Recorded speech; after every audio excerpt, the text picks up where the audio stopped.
उन्हाळ्यामध्ये ही गट्ट्याची कढी खरंच एक नंबर लागते. त्यासाठी बेसन पीठ घेतलं, त्यामध्ये ओवा चोळून टाकून घेतला, चवीनुसार मीठ, लाल तिखट, हळद, थोडंसं तेल टाकलं, मिक्स केलं, पाणी टाकून पीठ घट्ट असं चुरून घेतलं. चुरल्यानंतर त्याचे छान असे रोल बनवून घ्यायचे. पाणी गरम होण्यासाठी ठेवायचं, त्यामध्ये हे रोल सोडून द्यायचे आणि झाकण ठेवून वाफवून घ्यायचे. त्याच भांड्यामध्ये दही टाकून घेतलं, बेसन पीठ टाकलं, मिक्स करून घेतलं.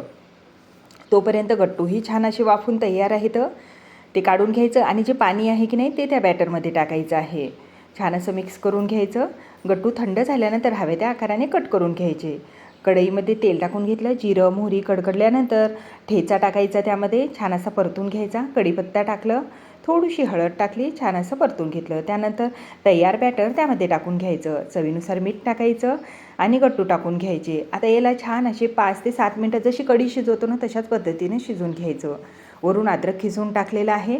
आता गट्टू अगोदरच छान असे वाफवून घ्यायचे, म्हणजे कढीमध्ये सुद्धा जास्त वेळ त्याला शिजण्याची गरज नाही आहे. तुपामध्ये लसूण, लाल मिरच्या मस्त अशा परतून घ्यायच्या, वरून लाल तिखट टाकायचं आणि तो तडका त्यावर कढीवर फिरवायचा. त्यावरून कोथिंबीर फिरवली तर भाकरी तयार झालेल्या आहेत. तर आजचा बेत खरंच खूप मस्त आहे. मस्त गरमागरम भाकर आणि गरमागरम गट्ट्याची कढी बनलेली आहे. चवीला म्हणसाल ना तर एक नंबर अशी झालेली आहे. पण बनवायची पद्धत आवडली की नाही कमेंट्स करा.